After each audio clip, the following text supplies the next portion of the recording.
Here's more wrestling news for November 5th, 2025. Your headlines for this afternoon include: breaking news, Cody Rhodes confirms his next WWE contract will be his last. Truth behind El Hijo del Vikingo's heel turn after WWE AAA deal explained. Heartbreaking, Ridge Holland says he can't afford mortgage after WWE cut support. Wrestling star faces third knee surgery following major injury setback. New trademark filing hints at fresh WWE talent arriving soon. Eddie Guerrero death rumor debunked ahead of 20th anniversary, and more. Cody Rhodes may be on top of the wrestling world right now, but he's already looking toward the end of his in-ring career, and this time he's being completely open about it. During a recent appearance on All the Smoke, the reigning undisputed WWE champion got candid about balancing life as a top WWE superstar with his responsibilities as a husband and father. In doing so, he revealed something major: his next WWE contract will likely be his last. At 40 years old, Cody remains one of the company's biggest stars, but his focus is shifting toward family. Reflecting on his father, the legendary Dusty Rhodes, Cody said he admired how Dusty transitioned from wrestling to being fully present for his kids, even coaching his football team in Georgia. He was #1 dad at every game. He coached our football team. He's known in Cobb County as Coach more than the American Dream. That's what he was. That same example is now shaping how Cody envisions his own future.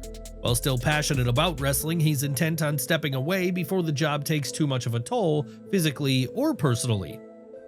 I'd like to make it so that by the time they hit that age, I'm not gone that often or I can't really walk around that much. And we're getting closer. What I'd say is probably my last contract with WWE, or the next contract I sign will probably be my last. And I'll finish my days with WWE. It's the house that built me, and it's the house that brought me back and put me in this wonderful, wonderful position. Rhodes also admitted that balancing the WWE schedule with family life isn't easy, a reality every performer faces at some point. But yeah, I don't know, it's very, very hard to balance. For a man who's built his career from defying the odds to finish the story, Cody's words carry the weight of perspective. Wrestling will always be part of him, but it's clear that fatherhood now shares that top billing. Do you think Cody is making the right decision to step away after his next WWE contract? Or should the American Nightmare extend his run a little longer? Share your thoughts below. Ridge Holland is speaking out, and what he's revealing is absolutely heartbreaking. The injured former WWE superstar took to Twitter to expose just how dire things have gotten after WWE opted not to renew his contract, leaving him unpaid while recovering from a serious injury. Holland revealed that he's been sidelined for 7 months, unable to work, and now facing the terrifying possibility of losing his home. I never thought I'd not be able to pay my mortgage. I feel like I've just been hung out to dry after getting injured working for another company on behalf of WWE. Add that to my contract not being renewed, knowing that I wouldn't be able to wrestle for 7 months. This is brutal. While WWE is covering his surgery and physical therapy, Holland made it clear that medical care alone doesn't cover the cost of life, especially when you're sidelined and still healing from what could be a career-altering injury. Yes, they're taking care of the surgery and physical therapy, but let's be honest, that's the bare minimum after what we sacrificed for the company. Plus, there's the possibility of having to get my neck fused too. Talk about getting totally f***ed. The timing couldn't be worse for Ridge Holland, whose contract is set to expire this month. WWE's reported decision to not pay him during his recovery has ignited widespread outrage among fans and fellow wrestlers. While injuries are an unavoidable part of professional wrestling, the aftermath often carries a harsher reality, one that highlights how vulnerable performers can be once the spotlight dims and support from the system begins to fade. Enjoying the video? A quick like goes a long way in helping us grow and deliver more wrestling news you care about. El Hijo del Vikingo's sudden heel turn wasn't just a creative twist, it was the result of real heat from fans who weren't buying what AAA and WWE were selling. After WWE acquired AAA earlier this year, Vikingo was quickly positioned as the new face of the company's Mexican brand. He defeated Alberto Del Rio to win the AAA Mega Championship, only to lose it soon after to Dominic Mysterio. But it wasn't the title change that drew the backlash, it was how fast Vikingo was pushed as the top babyface. Fans in Mexico didn't react the way AAA expected. Instead, Vikingo started getting booed at live shows, with some drawing comparisons to how WWE fans once turned on Roman Reigns during his forced babyface run. On the latest episode of the Keeping It 100 podcast, AAA veteran Conan broke down why exactly the turn happened. In Mexico, he just gets booed because people are pissed that they took the title off of ADR, Alberto Del Rio, to put it on Vikingo, and so it's kind of the Roman Reigns thing. Oh, this is who you guys want to be a star? That guy, right? Despite Vikingo's strong in-ring work and likable persona, the audience didn't want to be told who to cheer for. Conan explained that the backlash wasn't fair to Vikingo personally, but it was real. That's really what it is, because the guy's nice, he's personable, he's cool with the fans, he's a good wrestler. He doesn't really deserve that heat, but nevertheless, he has it.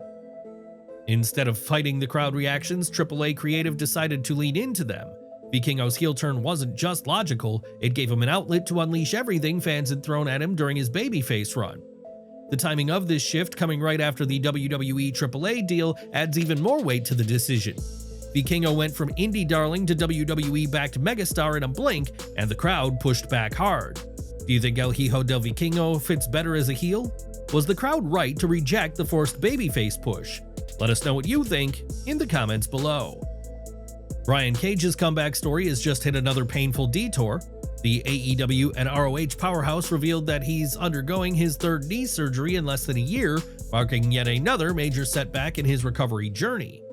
Cage took to Instagram to share the news, explaining that he recently tried to get medically cleared during AEW Wrestle Dream weekend, but doctors discovered a serious issue with his right knee. What was initially thought to be post-surgery discomfort turned out to be something far more concerning. I went to try and get cleared last month at Wrestle Dream, and that week we found out there was an issue with my right knee. It had been bothering me since my last surgery. Long story short, there's an implant in my knee that may not be attached. It didn't grow into the bone. They have to cut my knee open and plan for the worst while hoping for the best. The news hit hard for the Machine, who's spent months rehabbing and rebuilding his strength after previous surgeries. The realization that he'll have to go through the process all over again was understandably crushing. So with that being said, going from one surgery to now having my third knee surgery in 1 year is beyond devastating. I've put so much work, effort, time, and money into everything. To find out this news was extremely disappointing and upsetting. I've confirmed an appointment and will be getting surgery next week. Cage admitted that his return to the ring is now uncertain, depending entirely on how well this next surgery goes. Despite the setback, he's doing his best to stay mentally strong and focus on the long road ahead. All I can do is trust the process and keep my faith. I'll come back better again. Cage hasn't wrestled since early 2025, and while fans were hopeful his return was imminent, this latest complication has put those plans on hold indefinitely. For now, the former FTW champion is once again entering the fight of his life, not inside the ring, but in recovery. WWE has filed a new trademark that may signal the debut of a fresh name in the company, Skylar Ray. The filing, submitted on November 3rd, has sparked speculation that it could belong to Denny Selesky, the Season 2 winner of WWE LFG. Selesky earned her WWE contract after defeating Penina Tuilepa in the October 28th finale using The Undertaker's Hell's Gate submission, a win that earned her high praise and a personal endorsement from Shawn Michaels. Although she briefly appeared on NXT TV in April 2025, she is yet to make her in-ring debut. This trademark uses WWE's standard performer-related language, suggesting it's meant for an active wrestler rather than a brand. With her athleticism and growing buzz, all signs point to Selesky debuting under the Skylar Ray persona soon. Do you think Skylar Ray is Danny Selesky, or someone entirely new? As the wrestling world approaches the 20-year anniversary of Eddie Guerrero's passing, WWE Hall of Famer John Bradshaw Layfield, JBL, is putting an end to one of the longest-running rumors surrounding the beloved legend's death. Eddie Guerrero tragically passed away on November 13, 2005, just hours before a scheduled WWE event. His final match, a victory over Mr. Kennedy at a SmackDown taping, has since been the subject of persistent online speculation, with some fans suggesting a chair shot during the bout may have played a role in his sudden passing. Speaking on Something to Wrestle, JBL made it absolutely clear the theory could not be further from the truth. I think I've heard that over the years. I think it kind of sounds familiar, but nobody thought that. You know, guys have gotten thousands of chair shots over the years, and guys don't die from chair shots, you know? JBL acknowledged that it's easy to see how fans might have drawn conclusions between the match and Eddie's untimely death, but the reality simply doesn't support the claim. I get why the conspiracy gets put together. Hard chair shot, you die however long later it was. And I get why people could put, 2 and 2 together like that and get that, but nobody at the time thought that, and I certainly don't believe that. According to JBL, Eddie appeared to be in good spirits and good health in the days leading up to his passing. Apparently his heart just stopped. I talked to, Chavos told the story about finding him in his bathroom. He got up in the morning, brushed his teeth, and just died. His heart just quit. His life was over. The official autopsy confirmed that Eddie Guerrero died of acute heart failure caused by arteriosclerotic cardiovascular disease, a condition that had quietly developed over time. Medical professionals later explained that Eddie's past substance abuse issues, including struggles with alcohol and painkillers, had contributed to the weakening of his heart.